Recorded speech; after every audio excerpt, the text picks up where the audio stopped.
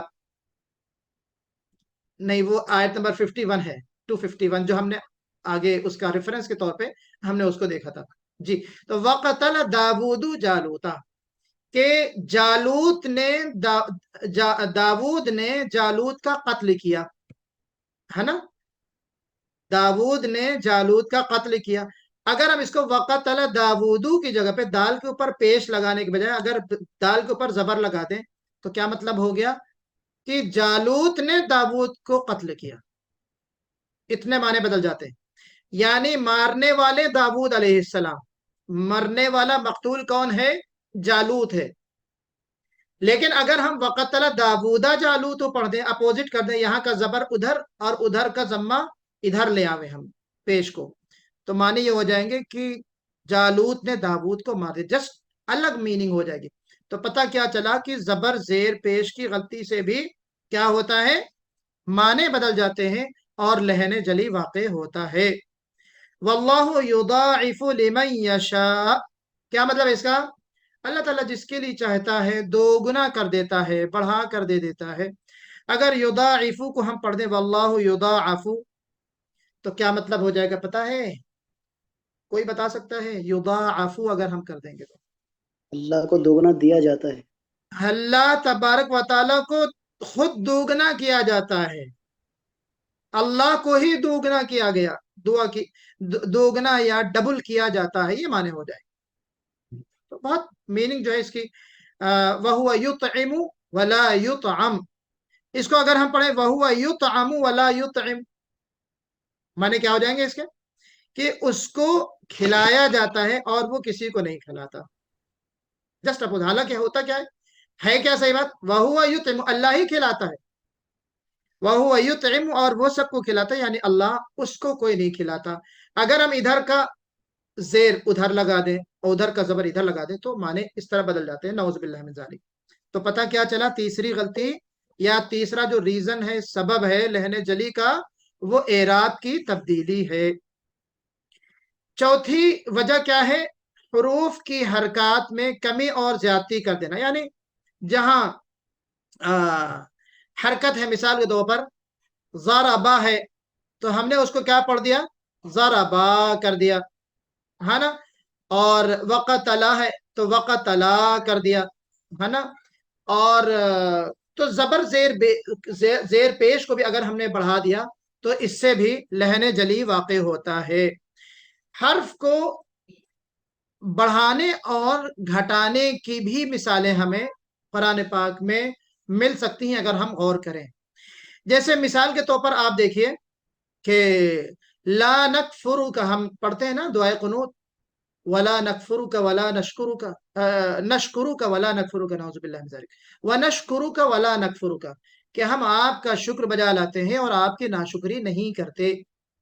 تو اگر لا نکفرک یعنی ہم تیری ناشکری اے اللہ نہیں کرتے، اگر لا کا جو الف ہے اس کو ہم حذف کر دیں، سائلنٹ کر دیں، تو کیا ہو جائے گا؟ لنکفرک. کیا مطلب ہوا اس کا؟ ہم تیری ناشکری کرتے ہیں، اور لا یہاں پہ قسمیہ تاکید کے لیے ہو جائے گا، ہم ضرور تیری ناشکری کرتے ہیں یا کریں گے. ایاک نعبد، ہم تیری عبادت کرتے ہیں. جب ہم ہر حرف میں یا حرکت میں کمی کرنے کی بات کرتے ہیں تو حرکات کے ساتھ ساتھ ہمیں تشدید کا بھی پتہ رکھنا چاہیے. جو شدہ ہوتا ہے نا، آگے انشاءاللہ ہم بتائیں گے، جو تین ایسے نوک بنی ہوئی ترشول کی طرح ایک تشدید کا جو سمبل ہے وہ آپ کو پتہ ہے.